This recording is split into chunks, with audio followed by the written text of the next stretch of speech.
अगले कंटेस्टेंट है हमारे योगिता दीदी, जोरदार तालियों से स्वागत इनका। मैं अपनी कविता सुनाने से पहले आपको एक छोटी सी कहानी बताना चाहती हूँ कि एक व्यक्ति ने गाय को काटा तो कुछ समाज उग्र हुआ और उग्र होने पर लड़ाई हो गई तो उस व्यक्ति को मार दिया। तो कुछ बड़े लिखे लोगों ने सम्मान वापस कर दिए और यह कहते हुए कर दिए कि इस देश में अशोषणता बढ़ चुकी है, इस देश के 100 करोड़ हिंदू अहिष्णु हो चुके हैं। तो दोस्तों, हम ना कभी अहिष्णु थे, ना अहिष्णु हैं और ना कभी भविष्य में अहिष्णु होंगे, क्योंकि हम सदा से ही सहिष्णु थे, सहिष्णु हैं और सहिष्णु ही रहेंगे। क्योंकि 14 बार मोहम्मद गजनवी ने सोमनाथ मंदिर तोड़ा, किसी पुजारी ने पलटकर उसे एक थप्पड़ भी नहीं मारा, तो हमसे बड़ा सहिष्णु कौन हो सकता है? गांधी बाबा से बड़ा सहिष्णु कौन हो सकता है? अब मैं अपनी कविता आरंभ करती हूँ कि पाप कभी नहीं करते हैं, हम सदा पाप से डरते हैं, कि पाप कभी नहीं करते हैं, हम सदा पाप से डरते हैं। तुलसी का पूजन करते हैं और रोज जलेरी भरते हैं, कि रोज परिंदे अपनी छत पर दाना चुगने आते हैं। बड़े बड़े उपासों को भी हम यूं ही सह जाते हैं, बड़े बड़े उपासों को भी हम यूं ही सह जाते हैं। और ताकत के दम पर हमने किसे सताया ये बोलो, तलवारों की धार दिखाकर तिलक लगाया ये बोलो।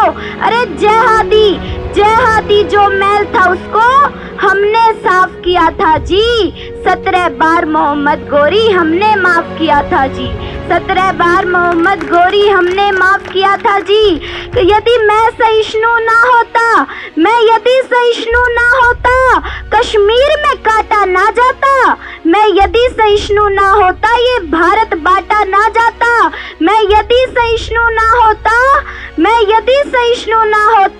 हिंदू बदनाम नहीं होते, आर्यवर्तित भारत के टुकड़े हर बार नहीं होते, आर्यवर्तित भारत के टुकड़े हर बार नहीं होते।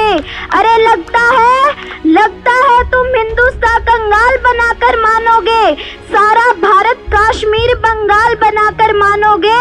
ना तंत्र काम में आता है, ना मंत्र काम में आता है। अब मैं बताती हूँ कि क्या चीज काम में आती है।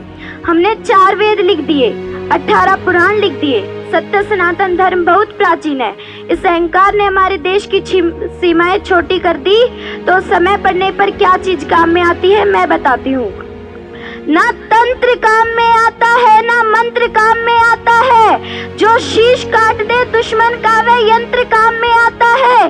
7 लाख कश्मीरी पंडित कश्मीर से भगा दिए, अरे तिलक लगाने वालों के भी होश ठिकाने लगा दिए। माँ को काटा, बहन को लूटा, ये चुपचाप खड़े रहे, गाड़ी बंगले वाले भी राहत शिविरों में पड़े रहे। अरे पंडितों सागर से बहती पतवार उठा लेते, 7 लाख में से केवल 100 ही हथियार उठा लेते। अरे दुश्मन की छाती पर जाकर सीधे ही तन जाते तुम, अरे केवल कुछ दिन की खातिर ही परशुराम बन जाते तुम, अरे केवल कुछ दिन की खातिर ही परशुराम बन जाते तुम। तो पाक का झंडा ना होता, इस हिंदुस्तान की माटी में हर हर महादेव के नारे लगते कश्मीरी घाटी में, हर हर महादेव के नारे लगते कश्मीरी घाटी में। धन्यवाद। बहुत ही अच्छे शब्दों में दीदी ने बताया कि हमारी पहचान क्या है। तो दीदी के लिए मैं भी 2 लाइन कहना चाहूंगा। न पूछो जमाने को हमारी पहचान क्या है, न पूछो जमाने को हमारी पहचान क्या है, हम तो सिर्फ ये हैं कि हम हिंदुस्तानी हैं, हम तो सिर्फ ये हैं कि हम हिंदुस्तानी हैं।